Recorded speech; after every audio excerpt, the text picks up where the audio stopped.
अस्सलाम वालेकुम। इस वीडियो लेक्चर में हम first fundamental theorem of calculus को एक्सप्लेन करेंगे। तो सबसे पहले इसकी स्टेटमेंट देखते हैं एंड देन इसका हम प्रूफ करेंगे।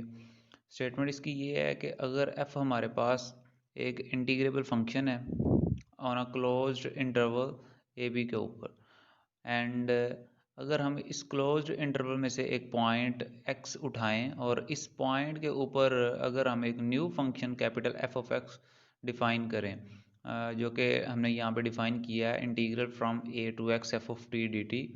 देन ये जो फंक्शन न्यू फंक्शन हमने डिफ़ाइन किया है ये कंटिन्यूस होगा इस क्लोज्ड इंटरवल ए बी के ऊपर। और फर्दर मोर अगर हमारे पास ये फंक्शन स्मॉल f जो है ये कंटिन्यूस है इस इंटरवल के किसी एक पॉइंट के ऊपर, देन हमारे पास ये जो फंक्शन है कैपिटल एफ ये डिफरेंशिएबल होगा इस पॉइंट के ऊपर जिसके ऊपर स्मॉल एफ कंटिन्यूस है और इसका डेरिवेटिव हमारे पास small f of x not के इक्वल होगा। तो इसका प्रूफ देखते हैं। यहाँ पे देखें कि f चूँकि हमारे पास इंटीग्रेबल फंक्शन है तो हमने एक थ्योरम प्रूव किया कि every integrable function is bounded. तो इट मीन्स कि f हमारे पास चूँकि इंटीग्रेबल है तो फिर बाउंडेड भी होगा। तो अगर ये बाउंडेड है तो according to definition of a bounded function के इस फंक्शन की सारी वैल्यूज़ जो हैं वो किसी पॉजिटिव रियल नंबर से छोटी होंगी for all t belongs to A B. तो हमने प्रूव अब ये करना है कि f हमारे पास जो है वो कंटिन्यूस है। हमने ये ले लिया कि f यहाँ पे हमारे पास जो है वो इंटीग्रेबल है इस इंटरवल ए बी के ऊपर, और हमने प्रूव करना है कि ये जो फंक्शन है कैपिटल f ऑफ x जो हमने डिफाइन किया है इस इंटरवल ए बी के ऊपर ये हमारे पास जो है वो कंटिन्यूस है। तो उसके लिए हमने इंटरवल में से कोई दो पॉइंट x y उठा लिए और ये किस तरह के पॉइंट हैं सच दैट के ये x जो है वो a से बड़ा और y से छोटा है और ये दोनों जो है वो इंटरवल ए बी में से हैं। तो हमने प्रूव करना है कि कैपिटल एफ ऑफ एक्स जो है हमारे पास वो कंटिन्यूस फंक्शन है। तो इसे प्रूव करने के लिए कि ये हमारे पास जो है वो कंटिन्यूस फंक्शन है हमें कंटिन्यूस फंक्शन की डेफिनेशन को सेटिस्फाई करवाना पड़ेगा। तो उसके लिए हमने जो है ये जो फंक्शन हमने न्यू फंक्शन डिफाइन किया था उसका हमने यहाँ पे डिफरेंस ले लिया, यानी कि उन दो पॉइंट्स के ऊपर जो हमने x और y दो पॉइंट लिए थे इंटरवल ए बी में से। तो इन दोनों पॉइंट्स के ऊपर हमने ये फंक्शन जो है जिसे हमने प्रूव करना है कि वो कंटिन्यूस है उसका डिफरेंस ले लिया। बेसिकली हम यहाँ पे करना ये चाह रहे हैं कि हम कंटिन्यूस फंक्शन की डेफिनेशन को सेटिस्फाई करवाना चाह रहे हैं जो कि होती है F of X F of Y F of x जो कि लेसर देन होता है किसी पॉजिटिव नंबर एप्सिलॉन के व्हेन नेवर हमारे पास ये जो है y माइनस एक्स का डिफरेंस जो है वो लेसर देन होता है किसी एक डेल्टा से। तो बेसिकली हम इस डेफिनेशन को सेटिस्फाई करवाएंगे इसे प्रूव करने के लिए कि कैपिटल एफ हमारे पास जो है वो कंटिन्यूस है। तो इसलिए हमने इस फंक्शन का डिफरेंस कंसीडर कर लिया और according to definition of this function चूँकि ये हमने डिफाइन किया कि इसके इक्वल होगा, तो यहाँ पे चूँकि हमारे पास पॉइंट y है तो ये a से y के ऊपर होगा f of t dt minus a to x f of t dt according to this definition as we have defined in statement of this theorem। तो यहाँ पे देखें कि हम इस इंटरवल को दो हिस्सों में तोड़ देंगे। a से y के ऊपर है ये, तो हम इसे लिखेंगे a से x के ऊपर एंड देन x से y के ऊपर हमने इसे दो हिस्सों में तोड़ दिया है इस इंटीग्रल को। ऐसा हम कर सकते हैं, हमने कैलकुलस में ये डिस्कस कर चुके हैं। तो यहाँ पे देखें कि ये जो फंक्शन है हमारे पास ये कैंसिल आउट हो जाएगा इस फंक्शन से। तो हमारे पास क्या रह जाएगा, हमारे पास ये टर्म रह गई है और according to definition of a mod इसको हम इस फॉर्म में लिख सकते हैं और ये हमारे पास इनइक्वालिटी यहाँ पे इंट्रोड्यूस हो जाएगी इस वजह से। तो अब चूंकि हमने शुरू में कहा था कि ये फंक्शन जो है वो इंटीग्रेबल है तो ये बाउंडेड है। तो अगर ये फंक्शन जो है वो बाउंडेड है तो हम यहाँ पे यूज़ कर सकते हैं कि ये हमारे पास जो टर्म है ये लेसर देन और इक्वल्स टू होगी capital M into Y minus X according to definition of a bounded function. तो ये इस फॉर्म में आ गया। यहाँ पे हमने जो है वो इंटीग्रेशन इसकी चूँकि x है और अपर और लोअर लिमिट पुट की तो ये y माइनस एक्स बन गया। अब यहाँ पे देखें कि हमारे पास जो लेफ़्ट साइड पे टर्म बन रही है, लेफ़्ट साइड पे टर्म हमारे पास बेसिकली यही चलती आ रही है। तो ये हमारे पास क्या बन गया, f of y minus F of x जो है वो lesser than M into Y minus x आ गया। और इस टर्म को मैं जो है वो लेसर देन एप्सिलॉन, ये जो सारी की सारी टर्म है ये लेसर देन एप्सिलॉन आएगी। और ये कब लेसर देन एप्सिलॉन आएगी? व्हेन एवर ये जो y माइनस एक्स है ये लेसर देन डेल्टा हो, और डेल्टा मैंने कोई नंबर चूज़ कर लिया है जो कि एप्सिलॉन बाय m है। अब डेल्टा चूँकि एप्सिलॉन के ऊपर डिपेंड कर रहा है, तो इट मीन्स ये हमारे पास कंटिन्यूस भी है और यूनिफॉर्मली कंटिन्यूस भी होगा on a closed interval A B के ऊपर। अब अभी तक हमारे पास जो है वो थ्योरम का फर्स्ट पार्ट प्रूव हुआ है। फर्स्ट पार्ट क्या था इसका, कि हमने प्रूव करना था कि ये अगर इंटीग्रेबल है तो हमारे पास ये जो फंक्शन है कैपिटल एफ ये कंटिन्यूस है। तो हमने ये स्मॉल एफ को लेके कि ये कंटिन्यूस है प्रूव करना है कि ये कैपिटल एफ जो है वो डिफरेंशिएबल है और इसका derivative small f of x not के इक्वल होता है। तो अब हम इसका प्रूफ देखेंगे। हम अब सपोज कर लेते हैं कि जो हमारे पास स्मॉल एफ है ये कंटिन्यूस है। तो अगर हमारे पास ये जो फंक्शन है स्मॉल एफ ये कंटिन्यूस है ए बी के ऊपर, तो हमने प्रूव ये करना है अब कि हमारे पास ये जो फंक्शन है कैपिटल एफ ये डिफरेंशिएबल है और इसका जो डेरिवेटिव है किसी इंटरवल के किसी भी पॉइंट के ऊपर वो इक्वल होता है स्मॉल एफ ऑफ एक्स के। ये चीज़ हमने प्रूव करनी है। तो यहाँ पे हम डेफिनेशन यूज़ करेंगे डेरिवेटिव की। Using definition of a derivative हमें पता है कि अगर एफ डैश का डेरिवेटिव लें तो वो हमारे पास जो है वो इस फॉर्म में लिखा जा सकता है। हमने ये जो है वो फर्स्ट ईयर में भी पढ़ा है और ये कैलकुलस में भी हम पढ़ चुके हैं। तो एफ डैश ऑफ एक्स जो है वो इस फॉर्म में लिखा जा सकता है, यानी कि limit delta x approaches to zero F of X plus delta X minus F of X over delta x.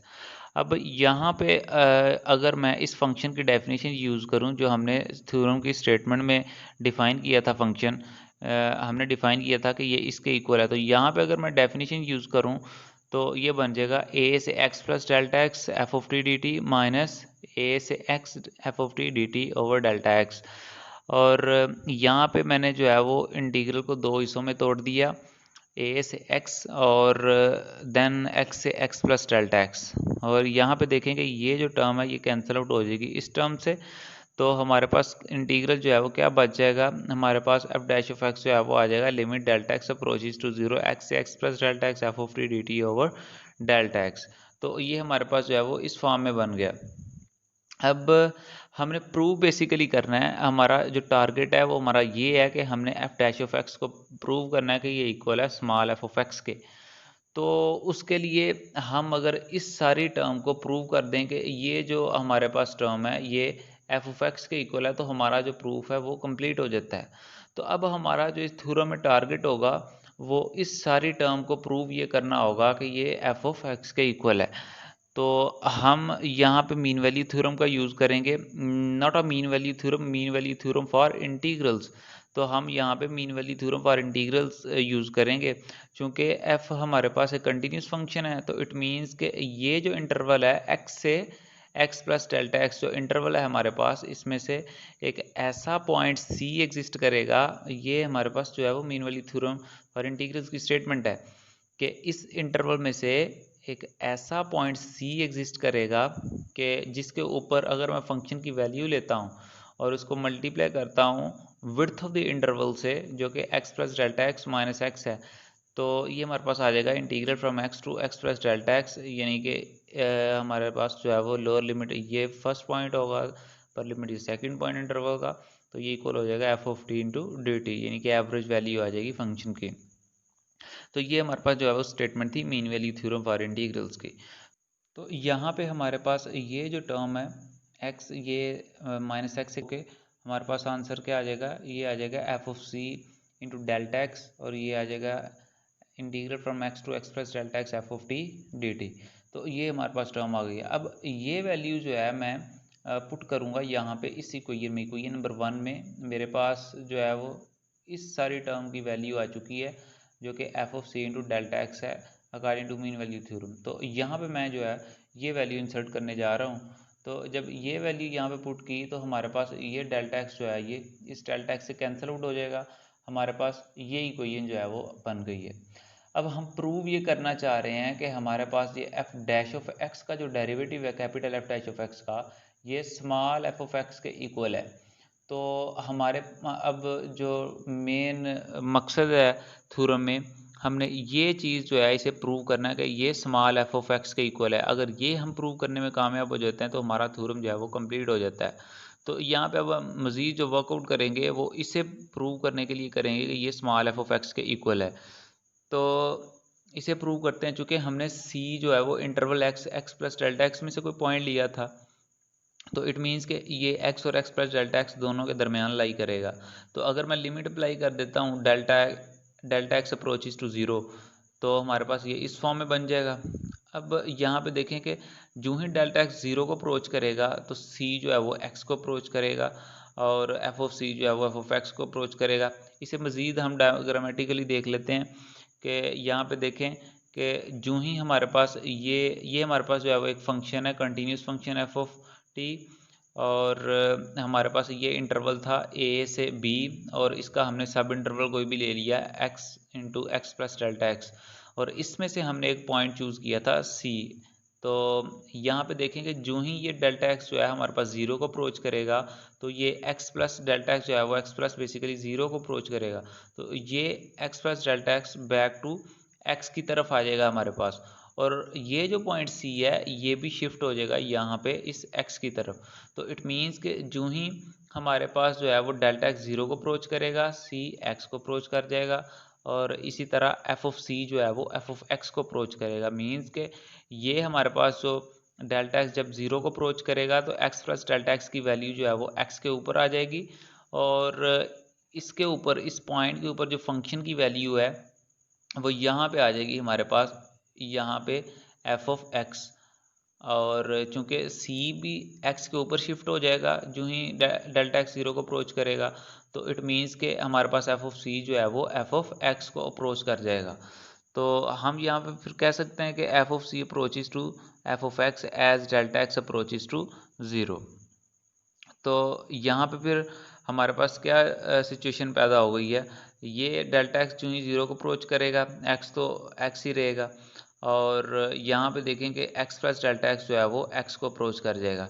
यहाँ पे हम जो है वो सी को यहाँ पे ब्रैकेट में लिख सकते हैं कि ये डेल्टा एक्स, चूँकि ये कांस्टेंट इस तरह यहाँ पे ये लग रहा है कि जैसे ये कांस्टेंट है, तो इसे वेरिएबल पैदा करने के लिए चूँकि हमने लिमिट अप्लाई की हुई है तो हम ब्रैकेट में ये लिखना ज़रूरी होगा कि ये डेल्टा एक्स का फंक्शन है सी। तो यहाँ पे अकॉर्डिंग टू सैंडविच थ्योरम हमारे पास जो है फिर limit delta x approaches to zero जो है वो ये यहाँ पे एक्स आएगा, limit delta x approaches to zero according to sandwich theorem X के इक्वल आ जाएगी। तो यहाँ पे फिर हम कह सकते हैं कि limit delta x approaches to zero c की जो है वो एक्स के ऊपर आ रही है, तो इसी तरह जो है वो एफ ऑफ सी की एफ ऑफ एक्स के ऊपर चली जाएगी। ये मैंने जो है वो डायग्रामेटिकली एक्सप्लेन सारा किया है। तो अगर हमारे पास जो है वो limit delta x approaches to zero f of c जो है वो एफ ऑफ एक्स के इक्वल है, देन हम यहाँ पे फिर कह सकते हैं कि इसकी जगह यानी कि limit delta x approaches to zero f of c की जगह जो है वो एफ ऑफ एक्स पुट कर सकते हैं इस इक्वेशन नंबर 2 में। तो जब हमने यहाँ पे ये पुट किया तो हमारे पास क्या आ जाएगा, हमारे पास एफ डैश ऑफ एक्स जो है वो इक्वल आ जाएगा एफ ऑफ एक्स के। तो यही हमारा जो है वो थ्योरम था कि हमने प्रूव करना था कि कैपिटल एफ का जो डेरिवेटिव है वो स्मॉल एफ ऑफ एक्स के इक्वल है।